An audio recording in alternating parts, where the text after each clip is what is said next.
So yeah, real quick, before we pivot to uh, the actual watch that I ordered, I wanted to talk a little bit about what brought me to purchasing this watch. And this is a story that a few folks are pretty familiar with. Um, but I recently discovered a brand called Chopek, which I think I've talked about a little bit in the server. It's a very tiny. They've seen a lot of success in the near term for their Antarctique Passage de Drake, which is basically sort of their take on a time and date integrated sports watch. I actually put down a deposit to pre-order this. It's all the order book is all the way out to like mid to late 2025, I think. It's out there. They have really tiny production though. We're talking hundreds of units. And even as I was interested in this particular watch, I'd caught wind of a limited series of chronographs. This guy here.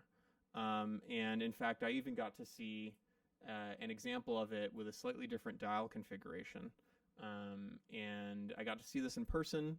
Topper Jewelers in Burlingame, California is like one of a vanishingly few number of dealers of the Chopek brand.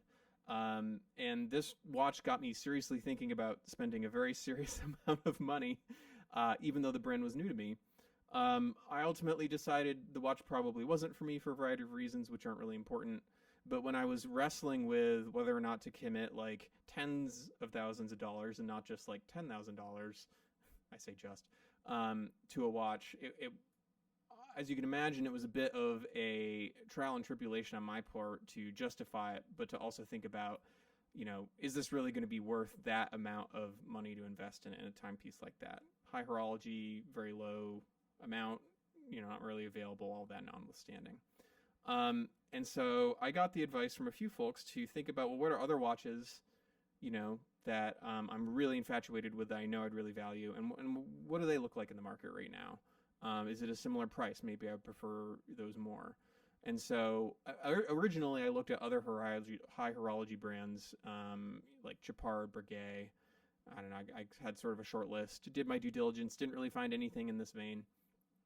But then I came back to sports watches that I really, really liked, but that when I was sort of looking at them were just like out of range. Out of range comparison to this watch, out of range, like, period. I could be a billionaire and I just wouldn't spend that amount of money on a watch. And I discovered that this particular watch that I ended up purchasing, and I did go gray, obviously, which had at one point more than doubled its MSRP, had really come back down to earth in a way that actually brought it in range. And this is a watch that I genuinely didn't think I'd ever see, let alone have the opportunity to purchase. So just to give you guys a little bit of the storytelling behind how I even got here, because it really was roughly a period of 3 weeks where I went from even thinking about this watch to it's in a box in front of me. So I'm going to go ahead and transition to my overhead camera here. I have a 2-camera setup. Hopefully this will work.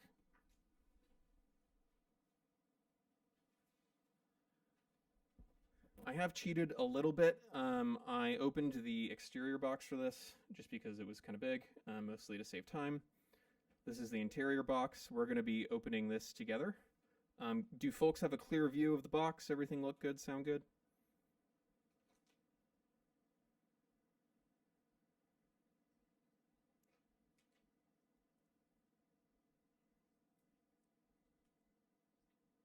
Okay. Oh, man. All right.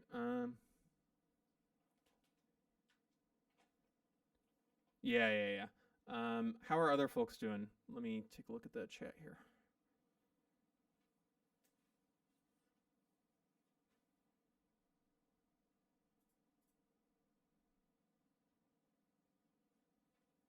Okay. Yeah, I do think that may just be Discord being Discord. I'm going to add a little more direct light to see if that helps.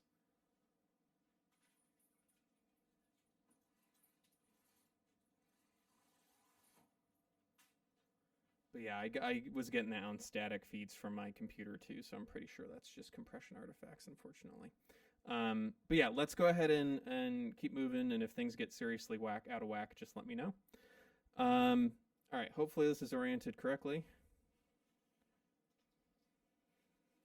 All right. This thing was in like, it was in a envelope and then a sleeve and then a cardboard box and then I guess another envelope and now another cardboard box. I have no idea which orientation is correct. We're going to discover this together.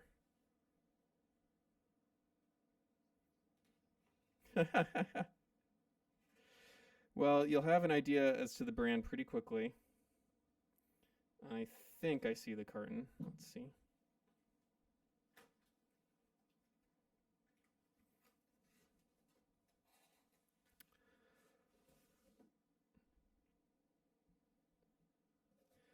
So, as many people know, the watch I had procured most recently until this watch, it's actually the watch I'm wearing right now, the Explorer 2 with polar dial.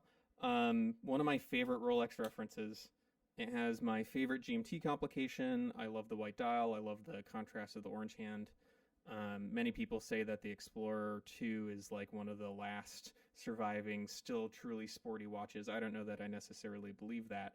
But it's been a very long honeymoon period. I have worn this watch almost nonstop. My other watches are fairly neglected. And I love it. I'm a huge fan of this watch. But it's not my favorite GMT watch. Obviously, my favorite GMT watch is the GMT-Master for many reasons. And I already have a GMT. I have the black ceramic one. But what's in this box is what I consider to be my favorite specific reference of my favorite watch from ostensibly my favorite brand. And I think a lot of you may have an idea as to what's in here. So let's go ahead and pop this open.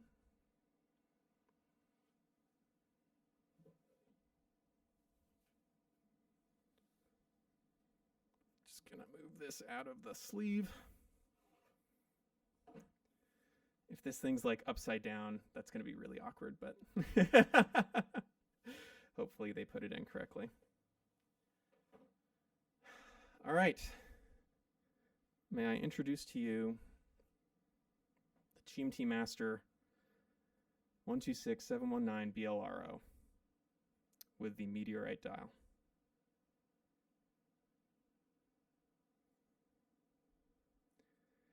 Let's zoom in a little bit here. I have a secondary camera, which is my Nikon, so we'll get much better imaging off of that. Oh, wow. Yeah, I'm actually, give me a sec, guys. I'm going to switch over to that right now.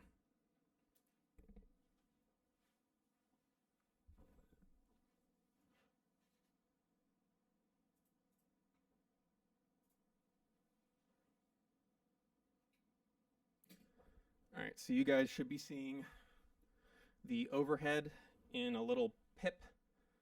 And then I'm going to move this around a little bit.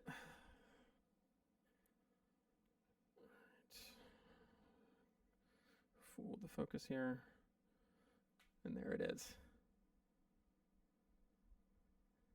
Look at that dial. Oh my God. Now, I'm going to try and do something here. I have a flashlight. So I was talking about this a little bit with a few close confidants, I'm going to say, who happened to know what was coming in. And one of the things I talked about was the fact that, you know, everyone is familiar. Oh, yeah. Oh, my God. That's so cool. Sorry, my autofocus is getting screwed up here. I'll correct that in a second. So first off, let's sort of set the stage here. My favorite reference, GMT-Master II. I think most people are familiar with the history. This watch is all white gold. It is very heavy. I'm going to have to get used to that. And this watch originally, I think, launched in, I want to say 2017 or 2018. Someone can correct me on the date. And it was, in fact, the first GMT model that introduced the bicolored Pepsi ceramic bezel. At the time, Rolex couldn't quite manufacture these at scale to support the cell throughput of a steel model. And so what they decided to do is they decided to roll out the Pepsi bezel, but to do it in the white gold because, you know, it's a much more limited production. When they released it at that time, it had the same standard black dial as anything else.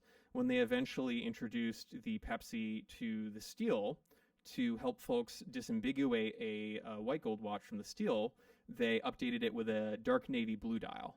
And in fact, people are so pissed that Rolex offered to folks who had bought the white gold with the black dial the option to order or have the dial replaced with the navy one for free, which is pretty funny. But in 2019, I'm pretty darn sure, which was an otherwise pretty unimpressive event, particularly at Baselworld. Baselworld was still a thing. They released this watch with the Meteorite dial, and they basically didn't talk about it. It appeared on their website. Some people noticed and asked. Some people got their hands on it. But it was a really nothing burger of an announcement. For whatever reason, they didn't want to call a lot of attention to this. These Meteorite dials are incredibly unique and special for a variety of reasons. One of which is that Rolex has a supply of meteorite produced or procured from Namibia. It's a very infamous meteorite known as the Gibeon meteorite. Primarily what makes it unique, other than sort of the history of it being mined and then eventually being locked down by the Namibian government, is that it is very rich in iron and nickel. And so it provides sort of these striations and this detail in very dramatic fashion. Meteorite in and of itself isn't necessarily that expensive or that rare, but this composition of meteorite is, and Rolex has some finite supply of it. So they're very particular in the watches that they use this meteorite material with. The only examples I'm familiar with are some Datejusts in the past, the Day-Date presently, the Daytona recently before they revised the design for the 60th anniversary. And then in the Cellini moon phase, the moon itself within the moon phase complication also used meteorite material. So when you look at it, and I'll try and sort of shift around the angles, you see these sort of streaks and striations. These are referred to as either Widman-Stoughton patterns or Thomson structures. And how these are formed is that essentially at the point in time in space in which these meteorites are created, it could be the collapse of a star, could be the detonation of a planet, some sort of, very large event. It creates this meteorite material, which, flies through space for millions, if not billions of years. And over that really long scale of time, the energy that is contained within that material radiates heat, right? But it does it very, very slowly because space is obviously a vacuum. And the fact that that cooling happens so slowly creates these crystalline-like structures where the cooling itself is essentially stretching these bands of material.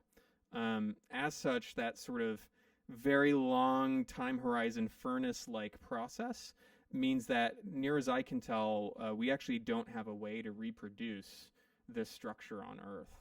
Furthermore, because it's a natural material, much like a stone dial, every dial is unique.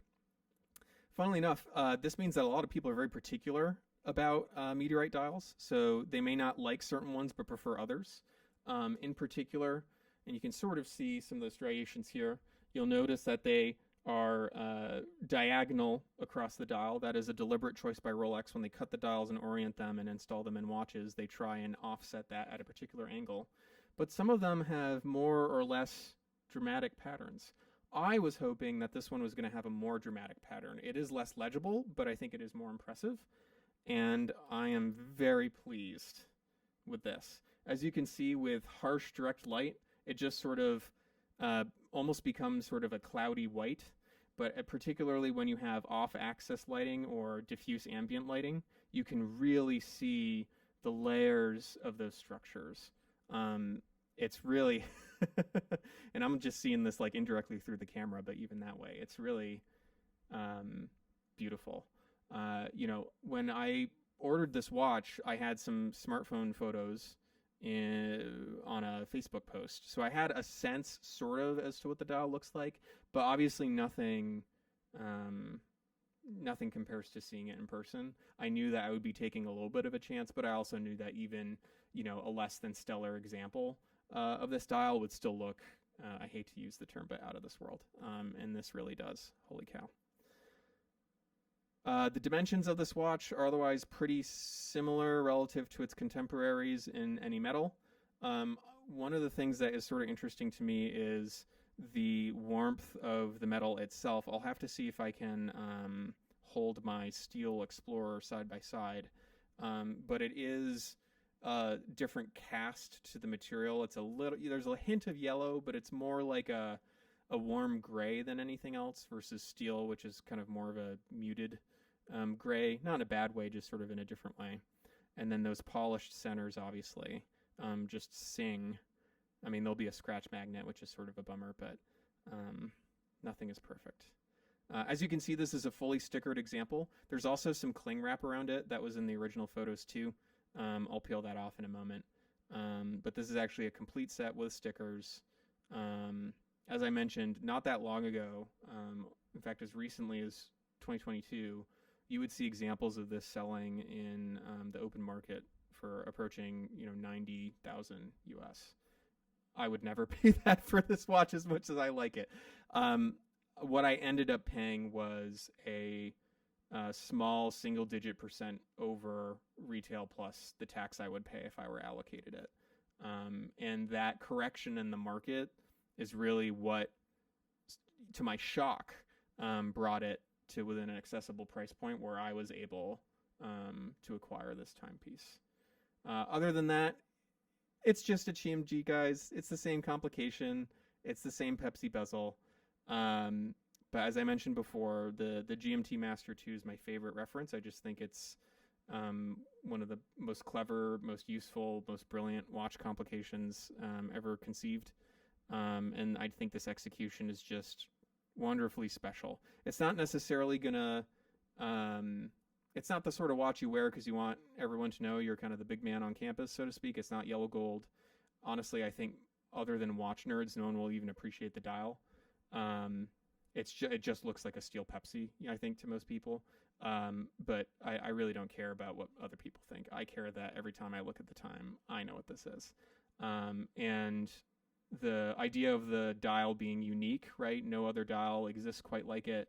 The idea of the dial sort of traversing eons of time that my puny little brain couldn't ever hope to comprehend. There's almost a poeticness to it, which I know is incredibly simple-minded and nerdy of me to espouse, but I can't help it. I just like the darn thing so much.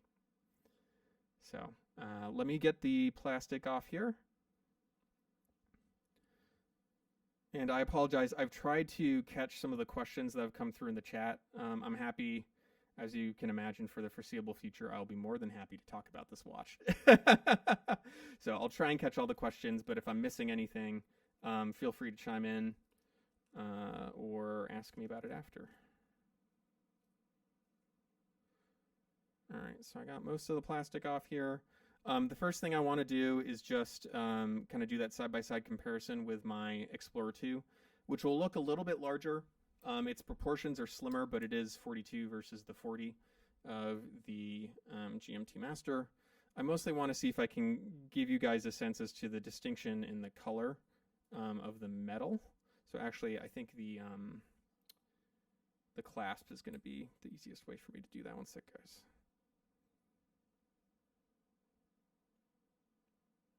Come on, autofocus.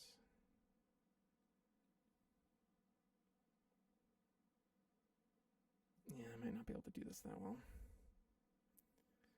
Wish I had my polished GMT. Can you guys see that okay? So it's a little hard to see here because especially the finishes aren't that great. I'll try and take some photos with my camera to sort of distinguish this. The best way I can describe it is the satin finish on the gold.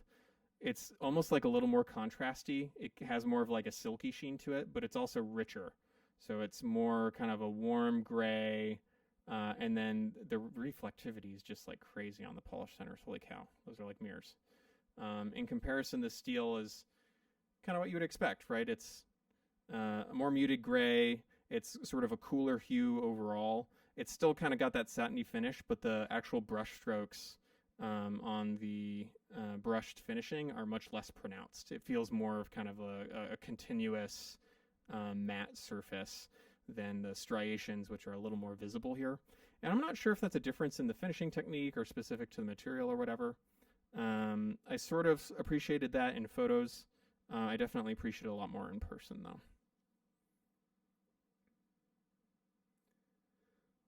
Alrighty, what else can we look at here? I don't necessarily want to go through like the box materials. Like I said, it's a complete set, so it has the warranty card. I probably shouldn't show the serial, the tag, and all that stuff. And then keen observers will note you can see the stickers on it. So, for instance, the little QR code there. Come on, out of focus. We have the stickers on all of the links and whatnot, which I will spend my own time peeling off. That's probably going to take me a half hour just to get through those. You can see the case back stickers there. So, yeah, very pleased with this. This is a remarkably good example. All right. Let me look at the chat here. Hopefully I answered most of the questions. Do folks have any additional questions that they want to ask? Actually, let me get this in frame while you guys are typing.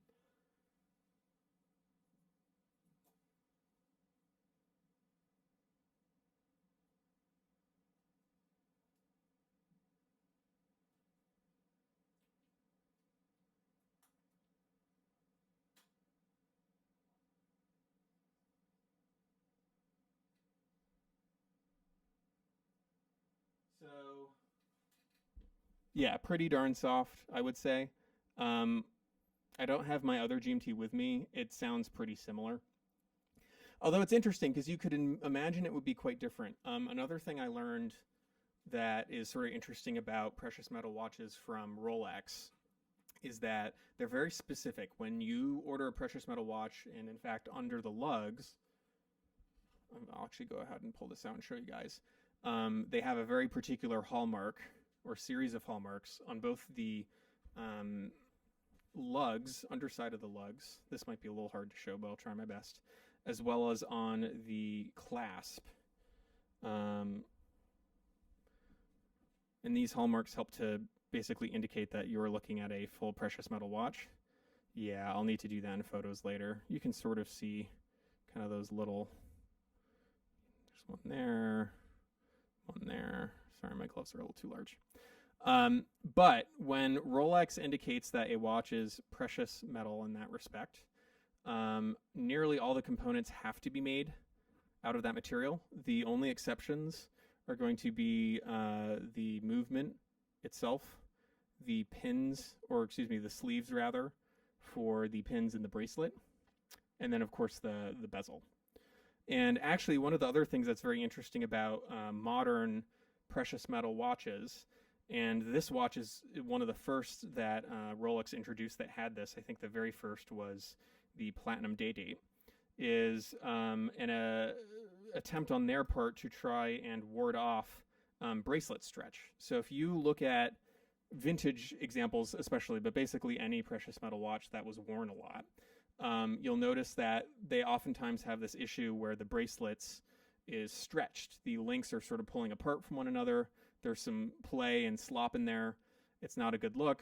In general, if you wear the watch tight or you wear it dirty, basically what's happening is as the bracelets are flexing over time, the pins, they're soft. They're made of precious metal.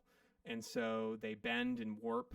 And then as that gets worse, it's sort of a problem that snowballs because you get more leverage and you're bending it further the more the links pull out. So in the mid-2010s, Rolex introduced ceramic sleeves for these pins. These are pins made of solid ceramic, same material as their bezel. And that ceramic is incredibly hard. And more or less, the tolerances on it are so good that it basically mitigates the possibility of the bending of the pins in the long haul because they just don't have the space to bend, right? They're encapsulated in this incredibly dense and hard material. So obviously time will be the true test as to how effective these ceramic pins are. But you can imagine how expensive that must have been to develop and implement. And again, this is just one of the areas in which Rolex sort of quietly innovated. They hardly ever promoted this. People just sort of observed it and confirmed it with them. My understanding at this juncture is if you buy a new precious metal Rolex today with a precious metal bracelet, it will have those pins. Like I said, it started with a subset of watches. They eventually were able to roll it out, kind of similar to the Pepsi bezel. But kind of neat to just know that you have that technology, that they thought about it. Obviously, bracelet stretch doesn't look great. It can cost a lot to fix a bracelet, so it's kind of nice to not have to think about it. All right, let's look at the chat. Oh, Kai, you missed it. It's okay. We're recording. You'll be able to watch the recording.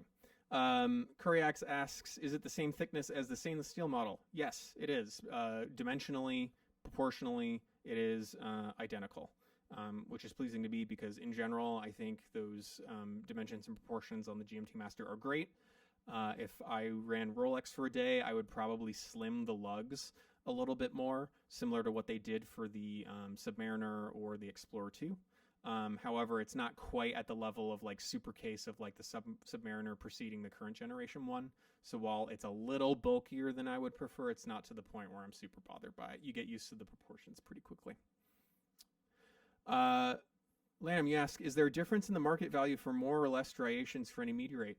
I really don't know. I have to be honest, pricing is kind of all over the place. If you look at retail, like through Chrono24 or dealers or whatnot, the cheapest price I could find was $56K, and it went to the moon. Some people are still listing these for these egregious like $90K, $80K prices. I think most watches land somewhere between $58 and $68.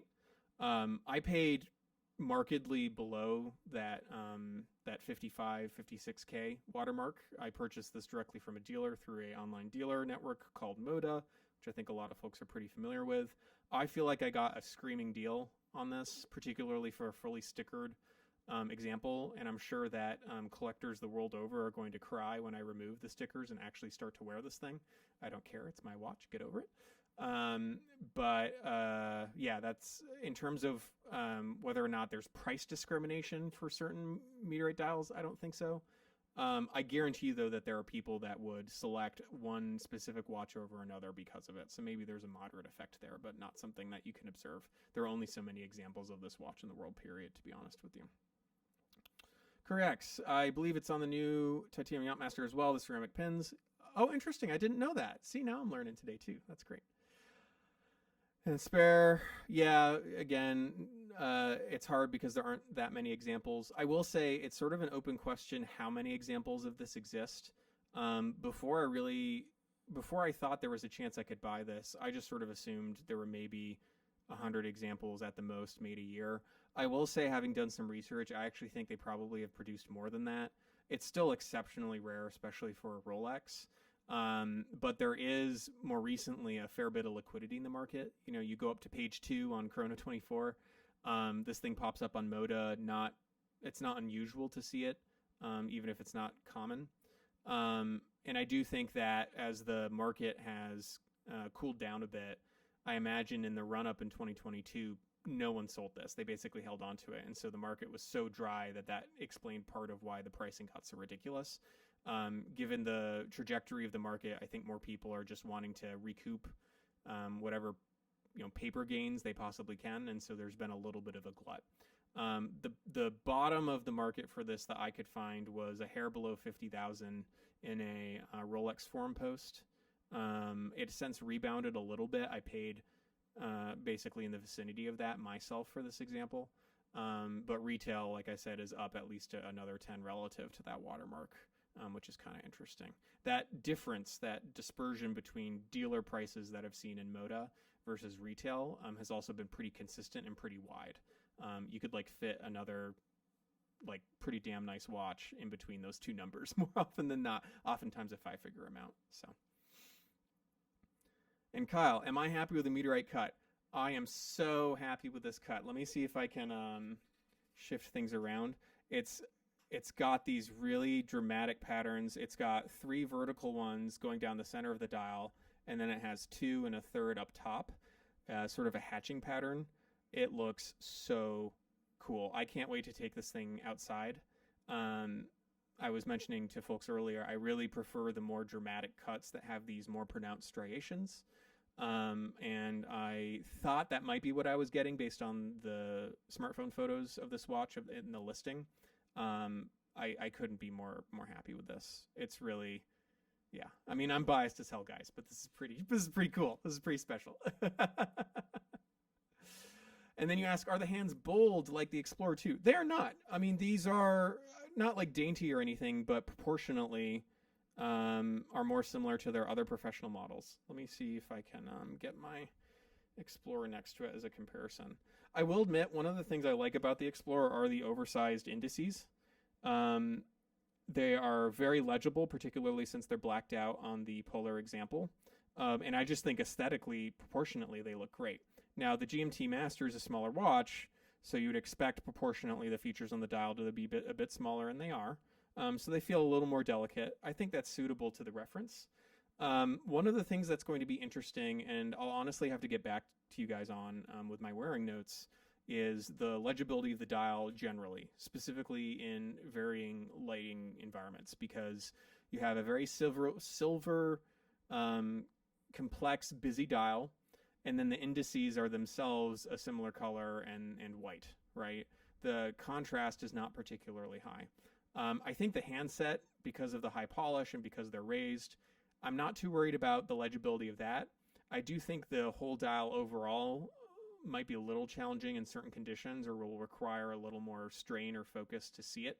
I think that's a totally valid criticism of this watch. It would be interesting if they blacked out the indices in the hands. I think they don't, because they want the focus to be on the Meteorite, even at the expense of some legibility. That's probably the right decision from an aesthetic point of view. But I'm going to reserve judgment on that until I get some serious watch on wrist time. I want to give this thing a fair shake, to be sure. Yeah. Did folks have any other questions for me? And obviously, questions at any point in time are welcome. I will be doing posts on our forum with some high-resolution photos of this. We have the video, which will go up on YouTube tonight. Likewise, I'll be posting a long-form review of this watch. Hopefully in a few weeks. I really want to make sure that I give it enough wrist time where I can make sort of fair assessments, particularly around those kind of minor quibbles like legibility. Found the next winner of Photography Friday. Maybe. We'll see. We'll see. Oops, I'm knocking the camera a bit there. But yeah, needless to say, guys, I'm through the moon with this. I literally never thought I would see this watch, and now I own it. I know that the white dial with the Pepsi bezel is a little bit of an eclectic choice. I think a lot of the softening in the market is because of that. And also, frankly, because I think, this example lives in the shadow of the Meteorite Daytona. But this, to me, as I said at the onset, it's my favorite example of my favorite reference from the Crown. I'm still in a little bit of disbelief that this is mine. I get to say that this is my watch. And I can't wait to experience it and for it to become normal. I can't wait for this to just be something that I wake up and I can just sort of throw on my wrist and not really think about it, but I get to appreciate it day in and day out. All right, a few more questions and then we'll wrap up. I see Citizen, you asked, how did you first realize you wanted this that badly? Basically when it came out, I was dumbfounded that Rolex wasn't talking about it, and not a lot of other people are talking about it too. I think there was a Hodinkee article. If you read it, it was like incredibly factual and didn't really wax poetic, and their photos were actually pretty good. I think Watchfinder had a video, and they sort of had a similar reaction to me of like, whoa, this is out of left field and kind of crazy. But I was frustrated then, and I'm still frustrated now. There's not a lot of talk around this, really. Not a lot of impartial reviews. Obviously, it's a rare watch. It's almost impossible to get allocated, so in a sense, that's not that surprising. But I have always liked the Pepsi of all the stainless steel references. I always felt that a white dial would work incredibly well on a GMT. There's also the sort of implicit harkening back, or at least some would argue, as I would, to the fabled albino dial GMT, which is a reference whose history is still inconclusive. A lot of folks think that that's a real watch. A lot of folks think that it's not a real watch. Watch experts themselves, there's just not enough examples and not enough provenance to know for certain, and obviously Rolex will never say. I like to think that this is sort of inspired by the aesthetics of that watch, the history of that watch, but then Rolex is able to deliver that in a very contemporary design and with, like I said, a remarkably unique and special material that frankly looks great in pretty much any of the watches they've ever executed. But I actually think the silvery white contrast with the red and blue bezel is just chef's kiss. So yeah, really appreciate it. Few folks can't wait to see it in person. Yeah, I'll be wearing this to events. So for folks that are in the area, I'm going to be trying to go to the Grand Seiko brand event at Toppers on Friday. I will endeavor to wear this watch there. Eventually, we're going to be doing, or the plan is at least to do an event at Watchbox in Manhattan. I will obviously be wearing this watch that event. I really, it's important to me that I share this with as many people as possible. Like I said, having known how freaking rare this is and having thought that I would never even get the experience to see it, I really want to share that with as many people as possible. So I will endeavor to do the best that I can to do that. I'll do that today with the video and with some of the photos I'll upload. I'll do that on an ongoing basis with my review, with wrist shots, and hopefully in the long run I'll do it by meeting up with you as many of you as possible. So and really just thank you for watching. Thank you for joining me on this journey. I can be kind of talkative, so hopefully I didn't bore you guys, but figured a little bit of education on this particular reference and why I like it so much. Some of the backstory about what led me to this moment. I don't know. It's the sort of anecdotes that I get real excited and interested about when I hear it from you all. So love that I get to compose and share that from my own experience. So all right, I'm going to close the feed. Photos to come. Thank you so much for watching. I really appreciate the support, you guys. You really don't know what it means. It's almost as special as the watch is. So can't wait to share more. But this is Joshua signing off. See you guys soon.